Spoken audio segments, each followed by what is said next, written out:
네, 주가가 다시 사상 최고가를 경신했죠. 하지만 오늘은 세계 최대의 산유국 중 하나인 이란과 미국 간의 긴장감으로 국제유가가 요동치는 가운데 원유와 관련된 주식들을 살펴보겠습니다.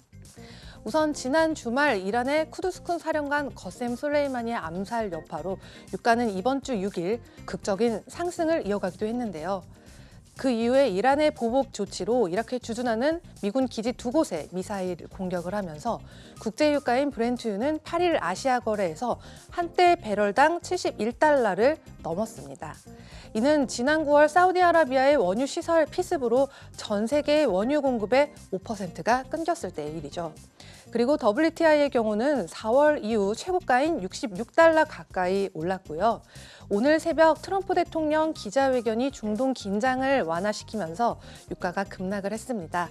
지금과 같은 상황에서 투자 수익을 보기 위해서는 장기적인 전략으로 원유와 관련된 대형주에 관심을 갖는 게 중요한데요. 한번 살펴보겠습니다.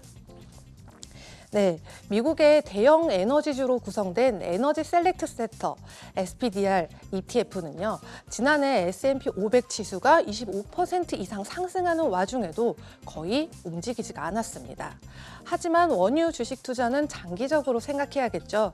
즉 최근 유가 급등과는 무관하게요. 재정적으로는 안정이 되면서도 또 어떤 상황 속에서도 건전한 현금 흐름을 유지하고요. 보다 높은 배당금을 지급하는 기업의 주식을 매수하시면 좋습니다.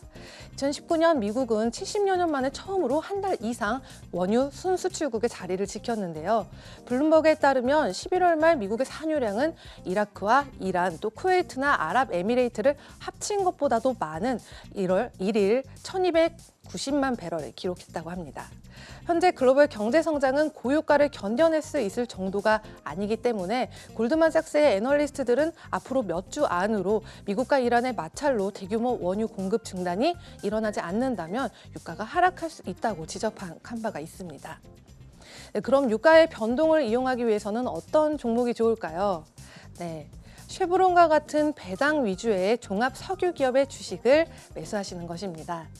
자사주 매입 계획을 25%, 또 배당금을 6% 인상했던 쉐브론은요, 2019년 가장 훌륭한 실적을 올렸던 대형 원유 기업 중에 하나죠. CEO인 마이크 워스는 큰 비용 지출을 피하고 투자자들에게 이익을 돌려주는 것에 치중하는 경영을 하고 있는데요. 쉐브론의 연간 배당 수익률은 4%로 분기마다 주당 1.19달러의 배당금을 지급하고 있고요. 이는 현재 은행의 이자율보다도 높은 수준이라고 합니다.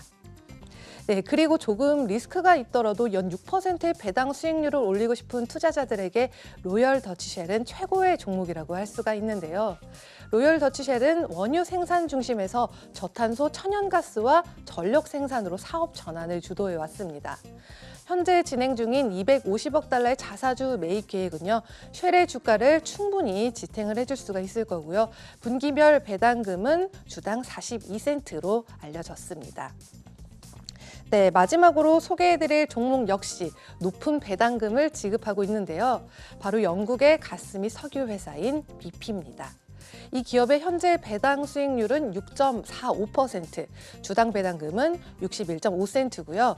2014년부터의 인상률은 5%로 그 당시부터 겪어온 자금적인 어려움을 보여주고 있습니다.